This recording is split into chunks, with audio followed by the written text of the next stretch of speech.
What's up? Welcome back to another tutorial nobody asked for. Today I'm going to show you how I made this Bowser cake for my son's 4th birthday.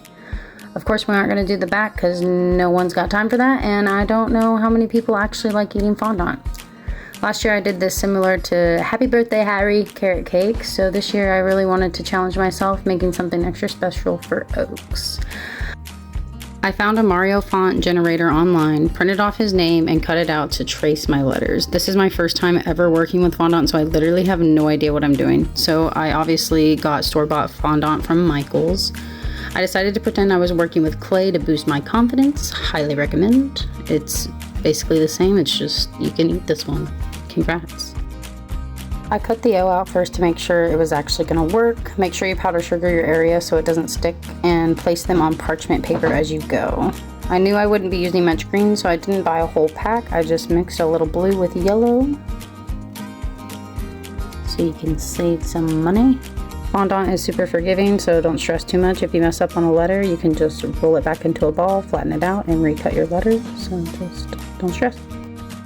Now we're going to start on these little flame decorations. I took a little bit of red, yellow, and orange, and I barely kneaded them together, and then I formed like a cone shape. Once you get the cone shape, you're going to give the point a little wiggle to give them a little flame shape. Kind of twist it as you're like pulling it up into the cone shape, so you're really getting like the colors mixed. I did 7 flames, but I wanted to give those 7 2 little baby flames to go on each side of them. They should kind of look like this when you're done rolling them out. Just a little wiggle at the top, you know? Really make sure you're powder sugaring your area as you go. Next I'm mixing some white and black to start the bricks for the castle walls. I couldn't find brick molds at the 3 stores I had checked, so I had to order from Amazon. Fuck you, Jeff Bezos. I'm using the grill tool to scoop it off the mat and onto the parchment paper. Next, I'm mixing over my leftover gray and black fondant to make a marble book for my cobblestone to cut out for my bridge.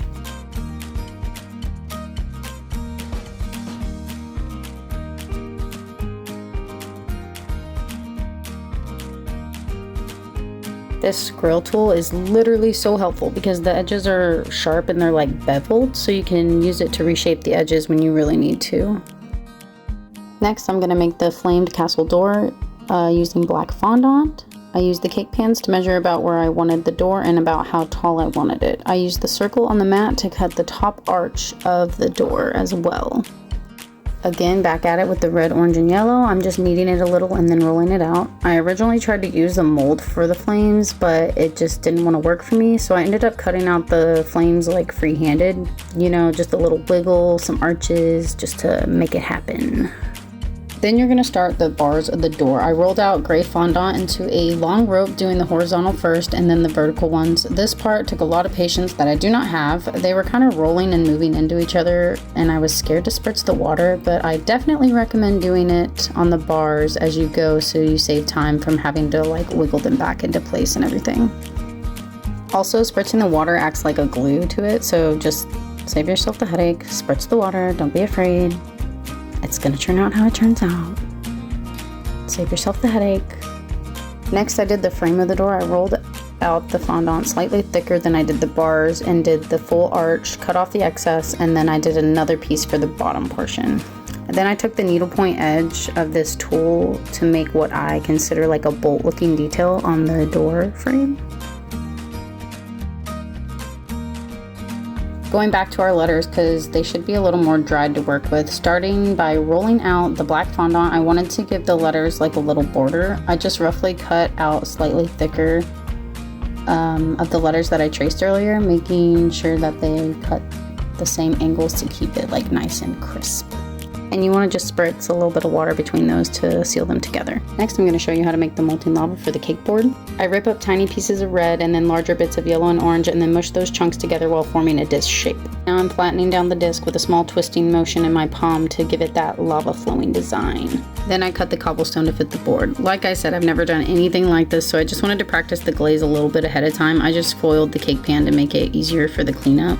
I made these cakes a week and a half in advance, and I froze them and I thawed them the day before. before. I made the frosting about 3 days prior. I kept that in the fridge. This is a banana bread cake with lemon, honey, vanilla bean, cream cheese frosting. It was a 10 out of 10. It was super amazing. I also used 6-inch cake pans if anybody's wondering why it looks so small. I put a good heaping helping of frosting in the middle and stacked the cakes. I started on the top and the sides and used a wet knife to make it as smooth as possible. Then with a fork, I whipped little peaks on the top of the cake, hoping to give it more dimension for the glaze. Back at it with my handy grill tool, I transfer my cake to the lava cake board.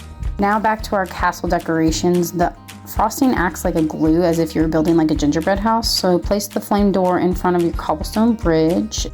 Then you're gonna add the bottom walls and the top walls. I had to spray mine with water because they dried a little too much. I cut the third wall in half to go on each side of the door. You can definitely clean up the angles and the cuts, just I'm using what I have to work with. But use your frosting to place your letters working from the middle outward so they're nice and even. Take your overpriced paintbrush from the baking department and wipe away frosting from the edges. Starting with the red glaze, zigzag over the top of the cake and then hit it with the yellow, trying to hit the frosting gaps.